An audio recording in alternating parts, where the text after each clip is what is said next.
अपने गुरु के मैं संग संग ओली, अपने गुरु के मैं संग संग ओली, सखीरे मुझे टेक न आई लाज, आज गुरु दर्श दिखाए।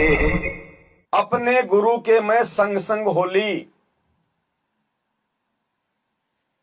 गुरु जी के संग संग होने का मतलब गुरु जी ने हमें जो भगत बनके अपनी जो रहनी करनी दिखाई है, एक भगत की भूमिका में परमात्मा ने जो कर्म करके दिखाए हैं, कहते हैं मैंने उनका अनुसरण कर लिया, मैंने उनकी संगति कर ली।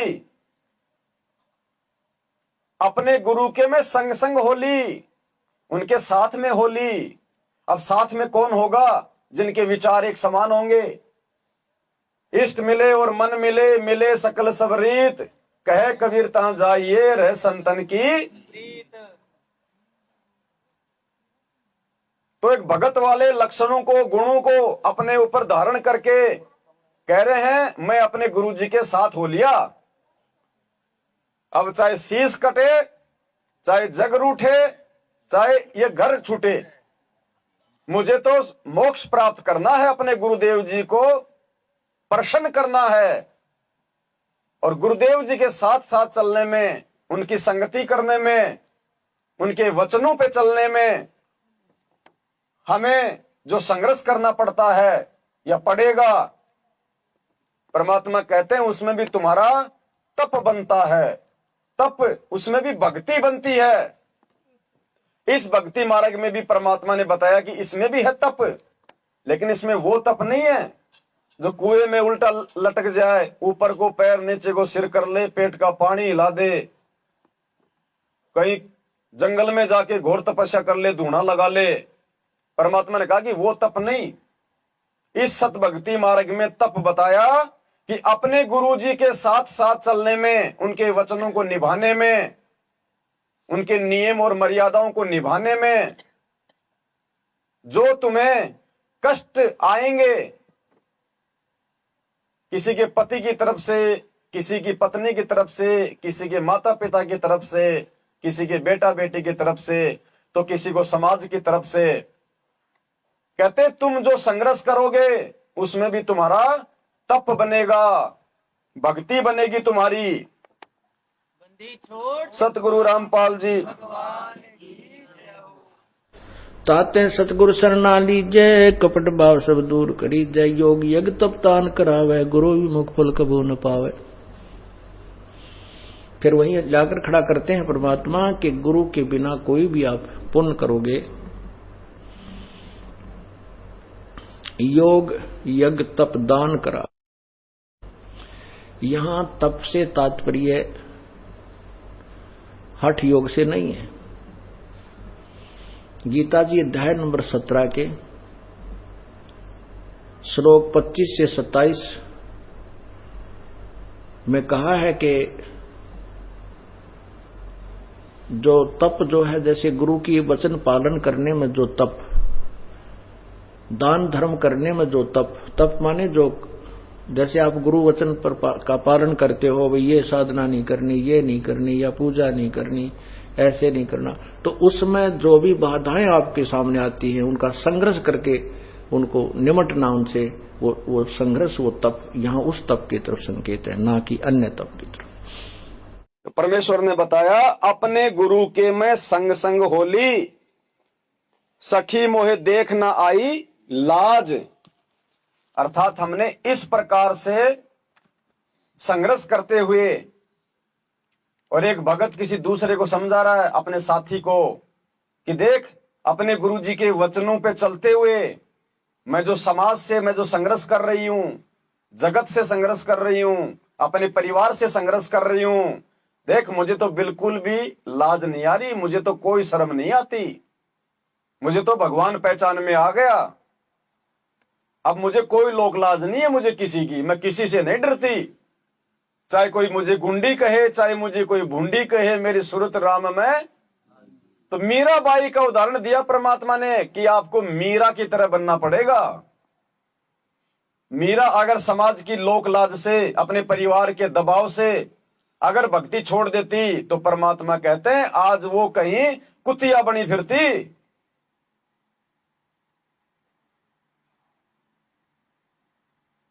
तो सखीरी मोहे देख न आई लाज, कि देख ये ज्ञान समझ में आने के बाद, ये भगवान समझ में आने के बाद अब मुझे कोई लोक लाज का डर नहीं है। लोक लाज ना कीजिए निर्भय हो रहिए, जय मन चावे राम को तो दासा तन धरिए।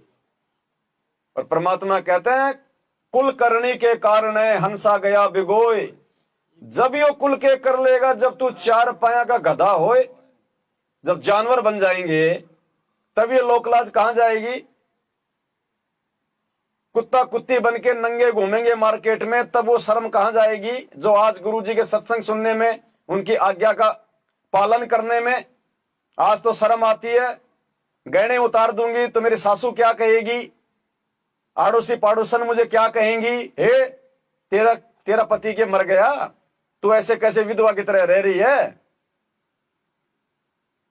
तूने तो ढंग का खाना पीना भी छोड़ दिया, तो ये चड़कीले भड़कीले वस्त्र भी नहीं पहनती है, अरे कम से कम नाक में तो डाल ले छोटा सा। तो इस प्रकार से काल हमारे को विचलित करवाएगा। और परमात्मा कहते हैं जो उनकी लोकलाज में नहीं आएगा, जो उनकी बातों में नहीं आएगा, कहते हैं वो हमारे देश जाने के लायक बनेगा।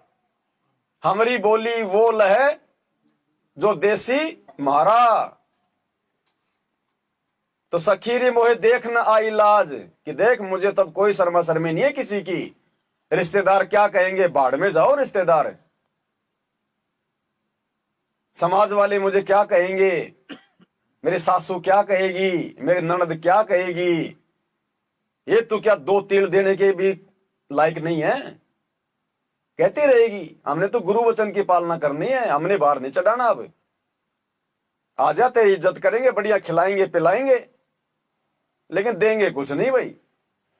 ये लेन देन का झंझट समाप्त करना है। एक लेवा एक देवा दूतम, कोई किसी का पिता नहीं पुतम। ऋण संबंध जुड़ा सब नाता, अंत समय सब बारा बाटा। तो हमने गुरुजी के प्रत्येक वचन को अपने जीवन में लागू करना है, मीराबाई की तरह। ये उदाहरण परमात्मा ने हमारे को इसीलिए दिए हैं।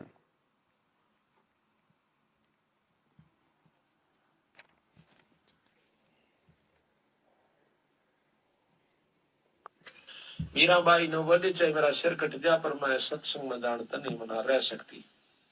हम तो थोड़ी सी आठ को मान करके भी सत्संग से विमुख हो जाते हैं, ना हमें, लेकिन थोड़ा सा हिम्मत करनी पड़ेगी। किसी युग में कर लियो या करे सदैगी, करे सरेगा, चाहे इस जन्म में कर लियो, चाहे फिर कभी जन्म और कोई भक्ति का सूत बैठ जाए तो फिर कर लियो। करना पड़ेगी हिम्मत, जैसे मीराबाई ने करी। भारत यह समझ में आई तो मीराबाई एक लड़की होकर और संग्रह समाज से कर सकती है, तो क्या हम नहीं कर सकते? और क्या आज की लड़कियां नहीं कर सकती? वो लड़की कोई चार हाथ थे उसका। मैं बात समझ में आएगी है, समझ में आ जाओ सारा कुछ कर सकता। पर कबीर साहब का मार्ग और आसान है, वो तो घर में रह के समझ में आ सकती है, बाहर छोड़ कर जान की हो सकता नहीं है। पर इतनी लगन लगानी पड़ेगी, लगन लगानी पड़ेगी। और लगन कब लगेगी? जब हम अपने गुरुजी की पहचान कर लेंगे। और जिसको अपने गुरु की पहचान हो गई, गुरु की पहचान होगी ज्ञान समझ में आने के बाद, और उसके बाद में कोई लोकलाज नहीं, फिर कोई शर्मा शर्मी नहीं, कोई मर्यादा टूटेगी ही नहीं। जिसको ये भगवान समझ में आ गया, जिसको सृष्टि रचना समझ में आ गई, जिसको काल भगवान का ये विधान समझ में आ गया कि भैया ये जो 21 ब्रह्मांड हैं, ये सतलोक की जेल है। जैसे यहां पे कोई आदमी कोई अपराध करता है तो उसको जेल में भेज दिया जाता है ना, ऐसे ही सतलोक में जब जीव गलती करता है तो परमात्मा ने ये 21 ब्रह्मांड एक जेल बना रखी उसको सजा देने के लिए। जब ये चीज समझ में आ जाएगी कि हम तो सजा काट रहे हैं, सजा भोग रहे हैं, ये खुली जेल है ये, इसलिए हमें लगता है कि हम लोग आजाद हैं। परमात्मा ने बताया कि जब तुम्हें ये काल भगवान का लोक जेल दिखाई देगा ज्ञान आधार से, तब तुम जेल से बाहर निकलने का प्रयास करोगे। और जिस आदमी को जेल से बाहर निकलने का प्रयास करना होता ना, फिर वो किसी चीज की परवाह नहीं करता। फिर वो जो कहेगा सामने निकालने वाला उसकी हर बात मानेगा फिर वो। तो इस प्रकार से परमात्मा ने हमें मीराबाई का उदाहरण भी दिया, और इस जेल से बाहर निकलने के लिए, परमात्मा की मर्यादा निभाने के लिए संघर्ष करते हुए मालिक ने उदाहरण दिया कि जिन महापुरुषों के आज आप नाम सुनते हो, आदर से लेते हो, उन्होंने ऐसे ही परमात्मा नहीं पाया। और पुण्यात्माओं, आज तक उस मीराबाई का भी मोक्ष नहीं हुआ जो इतना संघर्ष करके चली गई 500 वर्ष पहले। उस मीरा का भी आज पुनर्जन्म, मुक्ति बोध, पेज नंबर 212 और 13 पढ़ लेना, सबके घरों में होगा। परमात्मा ने स्पष्ट लिखा हुआ है कि मीरा का वर्तमान में फिर से जन्म होगा। बताओ, इतना संघर्ष कर गई उस समय और फिर भी मोक्ष नहीं। क्यों? सिर्फ एक कमी थी, गुरुजी को नहीं पहचाना। बस उन्होंने भगवान नहीं माना। और इसी कमजोरी को दूर करवाने के लिए आज परमात्मा ने शिक्षा दी है, शास्त्रों से प्रमाण दिखाए हैं, और बची कुची कसर निकालने के लिए ये साध संगतियां रखवा दी। पर उन आत्माओं ने भी कितना संघर्ष किया। परमात्मा कहते ध्रुव पिटया, प्रहलाद पिटया, 650 साल पहले हमारे बंदी छोड़ पिटे, और आज हमारे सतगुरुदेव जी को देख लो। तो हम कैसे भाई साहब यारी, रिश्तेदारी, दोस्ती निभाते निभाते पार हो जाएंगे? हम कैसे काल को और उसके जीवों को, यानी अपने रिश्तेदारों को, जगत वालों को, यार दोस्त और मित्रों को खुश करते हुए पार हो जाएंगे? तोड़नी पड़ेगी, चाहे आज तोड़ लो, चाहे 10 दिन बाद में तोड़ लेना। तोड़नी पड़ेगी, सबसे तोड़ एक संग जोड़नी पड़ेगी परमात्मा के साथ, गुरुदेव के साथ। ऐसे और भी बहुत से भक्त बताते हैं, ऐसे ऐसे व्याधि चलन लग गया। तो 100 का नोट पाया। एक माई कह रही थी जी, मैं पति तो नाम नहीं ले रहा, बाधा भी करता था।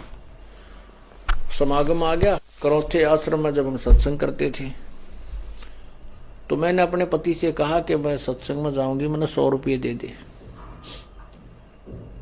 ये 10 वर्ष पहले, 8-9 वर्ष पहले की बात है। वो कहने लगा, मैं तेरे को चवन्नी नहीं दूं, और तू तीसरे दिन झोला ठावे और वहां चली जाती है। वो कहने लगी, मैं कोई गलत जगह जाती हूँ। 60-65 साल की उम्र की बुढ़िया थी, और तेरे बेटे जाने लग रहे वहां पर। बेटे तो अपनी कमाई करे, वो ले जाते हैं किराया। मैं किराया मान ले उनसे मांग भी लूं तो नखरे करता है, क्योंकि बेटे अलग हो रहे हैं, उनसे थोड़ा द्वेष रखता है। उनसे कैसे ले लेगी, वहां जाओ भी नहीं। तो उसने कहा कि मुझे 100 रुपये दे दे। मैं बोला कति नहीं जान दूं, और जाके दिखाइए आज तू।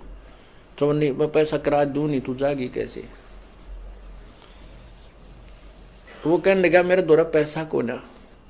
फिर आखिर में ये बहाना मिला उसने कि मेरे द्वारा 100 रुपये को नहीं। वो क्या कहती है उसकी पत्नी कि मैं तो बैठकर रोने लगी, जहां पूजा स्थल है रोने लगी है। भगवान देख कौन बनी। हम एक दूसरे के ऐसे बांध रखे हैं कि हम इनसे अब अपने भगवान के दरबार में भी नहीं जा सकते। आखिर में कहने की मैंने ये सोच लिया कि मैं अभी चाहती हूँ किसी पड़ोसन पर मांग मूंग कर मैं जाऊंगी। इतना दृढ़ निश्चय मैंने कर ही लिया था, लड़ाई होगी, बोलेगी, मार पीट लेगा और 2 मुक्के खा लेगी भगवान के नाम पे। ध्रुव पिटा, प्रहलाद पिटे, मीराबाई पिटी। ऐसे ही निर्णय होता है, ऐसे ही परमात्मा निकटाता है। इतने में बूढ़ा साइकिल लेकर जा था,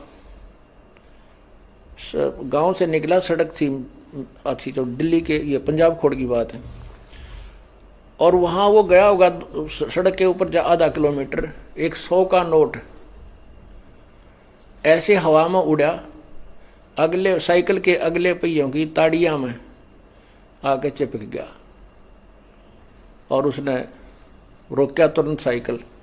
100 का नोट ताजा, उसकी तो घीघी बंद की, घबरा गया, उल्टा आया, आकर ने बोला, ले भगवान, तेरे भगवान ने भेज दिया, तेरा 100 का नोट ले जा। तो और उसका जो है ना पसीने आ रहे, उसके बाद उसने मुझे मना नहीं किया।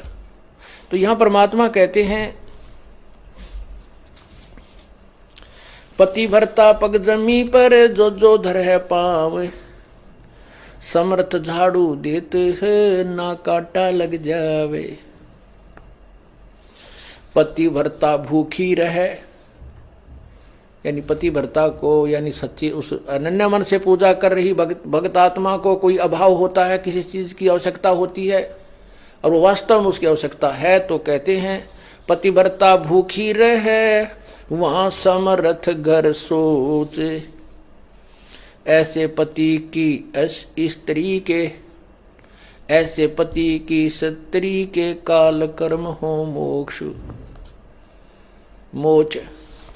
कहते हैं जैसी भक्त आत्मा जब दुखी होती है तो भगवान के दरबार में भी चिंता बन जाती है। और ऐसे पति की स्त्री के काल कर्म हो मोक्ष, जो ऐसे दृढ़ता के साथ, समर्पण के साथ, पूरे विश्वास के साथ भगवान पर लगती है, उसके नाम पर, कहते हैं उन्हीं का मोक्ष होता है, उन्हीं के पाप कर्म नष्ट होते हैं। कहते हैं नुक्ते ऊपर रित जगा रे कोट कर्म जल जा तुम्हारे। ये नुक्ते होते हैं जो हम लोग लाज और किसी परमात्मा के नाम पर ना किसी पति से, ना पत्नी से, ना पुत्र से कोई दबाव नहीं मानते अपने आत्म कल्याण के लिए, तो परमात्मा प्रसन्न होता है। परमात्मा कहते हैं मात पिता सुत स्त्री, मात पिता सुत सत्री, आलस बंधु कान, संत मिलन को जब चले ये अटकावे आण। मात पिता, बालक है, बेटा है, बेटी है, माँ बाप नहीं जानते सत्संग में, जो 15-16 साल के 20 साल तक हैं वो माता पिता के अधीन होते हैं। और जो बुजुर्ग हैं वो जब बच्चे बड़े हो जाते हैं तो बच्चे बेटियां के अधीन हो जाते हैं, बेटे के अधीन हो जाते हैं। या फिर आलस, या फिर लोक लाज।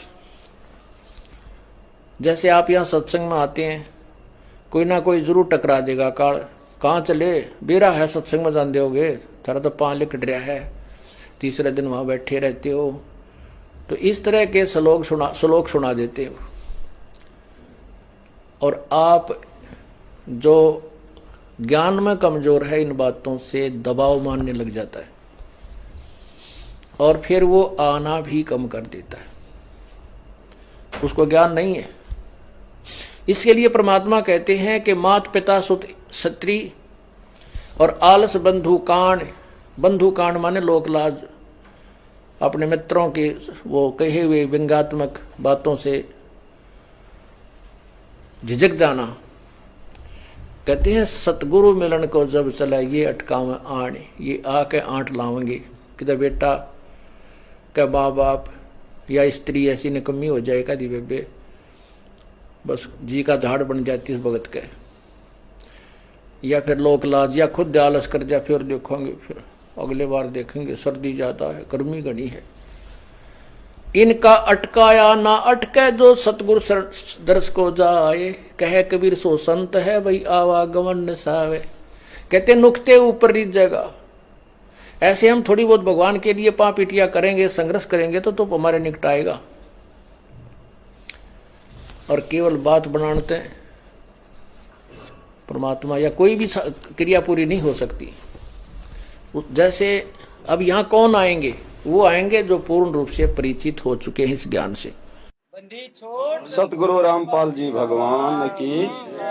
तो बार बार परमात्मा ने ज्ञान को आधार बनाने के ऊपर जोर दिया है, क्योंकि ज्ञान को आधार नहीं बनाएंगे तो ना भक्ति समझ में आएगी, ना भक्ति करवाने वाला समझ में आएगा, और यूं ही धक्के खाते रहेंगे हम बार बार परमात्मा से दूर होकर। तो परमेश्वर ने बताया अपने गुरु के में संग संग होली, सखीरी मोहे देख न आई लाज। तो अब इस परमात्मा की प्राप्ति के मार्ग में जो भी बाधाएं, चाहे परिवार की तरफ से, चाहे समाज की तरफ से, चाहे काम धंधे की तरफ से अगर आती हैं, तो बेशक वो हमसे दूर हो जाएं तो हो जाएं, वो हमसे छूट जाएं तो छूट जाएं, लेकिन पुण्यात्माओं अब की बार हमारे गुरुदेव हमारे से नहीं छूटने चाहिए। और जब गुरु हमारे पास में है तो सब कुछ हमारे पास में है। कुछ भी तो नहीं गया। परमात्मा फिर से आपका साथी उनको बना देगा। उनको भी फिर किसी न किसी बहाने, किसी न किसी कारण से अपने शरण में ले लेगा और वो भी आपके साथी हो जाएंगे, वो भी हमारे जो है पंथी हो जाएंगे। और आज यदि हमने उन काल प्रेरित जीवों से डर के, सहम के, लोकलाज में आके यदि हम भक्ति से दूर हट जाते हैं, या फिर हम भक्ति भी कर रहे हैं लेकिन मर्यादा तोड़ के, क्योंकि उनकी भी बात मान रहे हैं, उनकी जो क्रिया है वो भी कर रहे हैं और इधर भक्ति भी कर रहे हैं, तो भी बात नहीं बनेगी। फिर क्या होगा, एक दिन ज्ञान परमात्मा का पूरी धरती पे जाएगा। और जिन जिन घरों में परमात्मा ने हमें जन्म दिया और हमें अपनी शरण में लिया है, और अभी तक हमारे जो रिश्तेदार हैं, जो नाती है, जो अभी तक परमात्मा का विरोध कर रहे हैं, शरण में नहीं आए हैं, ये भी डेफिनेटली बात है। भगत के घर में जितने भी अनपदेशी हैं, आने वाले समय में परमात्मा की शरण में आएंगे वो शरण में परमात्मा के। तो जब वो परमात्मा की शरण में आएंगे और जब उनको ज्ञान होगा, अपनी गलतियों का एहसास होगा, और वो हमसे भी ज्यादा जो है दृढ़ता के साथ में लगेंगे, उस समय फिर वो हमारी उन कमजोरियों का मजाक उड़ाया करेंगे कि रे नालायक, हमें तो ज्ञान नहीं था उस समय, तूने तो हमारे से पहले नाम ले रखा था, तूने तो इतने सत्संग सुन रखे थे, फिर तू कैसे हमारी बातों में आके तू गुरुजी की मर्यादा जो है वो तोड़ा करता था, तू काहे का भगत है। फिर क्या मुंह दिखाओगे अपने उन्हीं रिश्तेदारों को, शर्मिंदा होना पड़ेगा। और आज यदि हम दृढ़ रहेंगे, माँ बाप यदि भक्ति ना करने दे, कह दे कि नहीं निकल जा, तेरा जमीन में कोई हिस्सा नहीं है, कोई प्रॉपर्टी में हिस्सा नहीं है, तो माता पिता को हाथ जोड़कर प्रेम से कि माता जी, जब आपके पेट में था तब मुझे नहीं पता था बाहर का कि मेरे हिस्से में जमीन कितनी आएगी, मकान कितना आएगा। आपकी जमीन प्रॉपर्टी आपको मुबारक, हमें तो दुनिया की सबसे बड़ी प्रॉपर्टी भक्ति मिल गई। कबीरा सब जग निर्धना, धनवंता ना कोई, धनवंता सोई जानिए जिसके पास सतगुरु रूपी धन होए। मुबारक, एक सेकंड में नहीं सोचना, तुरंत जवाब दो, नैले पे दला, तो उनकी आंखें फड़फड़ा जाएंगी कि हमको ज्यादा तो नहीं बोल गए इसको। क्योंकि काल का प्रथम दाव है डराना, वो डराएगा, वार नहीं कर सकता भगत के ऊपर, अगर मर्यादा में है तो वो डराएगा। जैसे हाथी के ऊपर कोई व्यक्ति बैठा है तो गुरुदेव कहते हैं वो भौंकेंगे, माहौल ऐसा बना देंगे कि बस खाए खाए, लेकिन हाथी के सवार की पहुंच उनसे बहुत दूर होती है। अगर खुद ही अगर डर के हमारे नीचे उतर गया फिर तो वो पिंडी पाड़ेंगे। तो कल को हमने अपने उन रिश्तेदारों के आगे शर्मिंदा ना होना पड़े। बहुत सारे एग्जाम्पल हैं परमात्मा ने दिए हुए सत्संगों में दृढ़ता के लिए। एक भाई को ज्ञान समझ में आ गया, दृढ़ता के साथ में लग गया, उसकी पत्नी को नहीं आया, और जब घर में वो भक्ति करता था, वो सारी परंपरा, वो रीति रिवाज छोड़ दिए, तो पत्नी नाराज हो गई, झगड़ा होता, और एक दिन बोली या तो बाबा रामपाल को या फिर मेरे को, दो में से एक को चुन ले। तो भाई ने हाथ जोड़ के कहा कि देखो मैंने तो बाबा रामपाल को चुन लिया, आपको रहना है तो आपकी इज्जत करूंगा, अपनी जिम्मेदारी निभाऊंगा, आपने नहीं रहना है तो जबरदस्ती हाथ पकड़ के नहीं रखूंगा आपको, आपकी मर्जी। जिसने जन्म दिया है चुगा पानी वो देगा। और वो मायके चली जाती है, 6 महीने बाद में खुद ही आती है, फिर मां से फोन करवाती है कि बुला ले तेरे जवाई को। कब, जब हम दृढ़ रहेंगे तब काल झुकेगा। हम पहले घुटने टेक देंगे तो काल तो हावी होगा ही फिर हमारे ऊपर। तो अब ज्ञान होने के बाद में ये मौका नहीं चूकना। यही समझाते हैं परमात्मा सत्संगों में, 4-4, 5-5 घंटे गुरुदेव के सत्संग करने का और कोई मकसद नहीं होता था। यही मकसद होता था कि ये आत्माएं भक्ति पे दृढ़ हो जाएं, काल इनसे मर्यादा ना तोड़वाए। क्योंकि मर्यादा टूटते फिर परमात्मा जो समर्थ है वो भी असमर्थ हो जाता है काल को दिए गए अपने वचन के अनुसार। गरीबदास जी ने अपनी वाणी में कहा, हम कौन सी वाणी है, अनंत कोटि बाजी जहां हम रचे सकल ब्रह्मांड, और गरीबदास मैं क्या करूं यो काल करे जीव खंड। कि जिस समय ये मेरे भक्तों की मर्यादा तोड़वा देता है उस समय मैं भी असमर्थ हो जाता हूं इस काल को दिए गए वचन के अनुसार। क्योंकि इसने यही वचन मांगा था कि परमात्मा आप नीचे जाओगे, जीवों को ज्ञान समझाओगे, हे परमात्मा, जो आपके ज्ञान को सुन के जो भक्ति पे जो आदमी दृढ़ हो जाए वो आपका हंस, बाकी जबरदस्ती किसी के साथ मत करना। बाकी जो आपके ज्ञान को ना समझे, जो आपकी मर्यादाओं में ना रहे, जो आपके वचन पे ना चले, वो मेरा भोजन, उसको जबरदस्ती ना ले जाना। तो परमात्मा ने कहा तथास्तु। इसलिए परमात्मा को आके इतना ज्ञान देना पड़ता है जोर दे दे के, क्योंकि वो जबरदस्ती नहीं करेगा। इसलिए परमात्मा ने सत्संग का तरीका अपनाया अपने विधान को बताने के लिए। तो हमने भी इतना सब कुछ ज्ञान लेने के बाद में परमात्मा को दुखी नहीं करना चाहिए। कहते हैं जिन बातों से गुरु दुख पावे उन बातों को दूर बहावे। तो इतना सब कुछ समझाने के बाद 27 वर्षों से, और आज भी यदि हम 3-3 भगवानों की पूजा करेंगे, 2-2 भगवानों की पूजा करेंगे, तो कैसे हमारा परमात्मा हम पे प्रसन्न होगा, और कैसे बात बात पे मर्यादा तोड़ने वालों की बात बनेगी। तो कोशिश करनी हम सभी भगत भाई बहनों ने, ये मौका बार बार नहीं आएगा। तो कहते हैं अपने गुरु के मैं संग संग होली, अपने गुरु के मैं संग संग होली, अपने गुरु के मैं सखीरी मोहे देख न आई लाज, आज गुरु दर्श दिखाए री, सखीरी मोहे देख न आई आज गुरु दर्श दिखाए री, सखीरी मारे जगे पूरब ले भाग, आज गुरु दर्श दिखाए री, सखीरी मारे जगे पूरब ले भाग, आज गुरु दर्श दिखाए।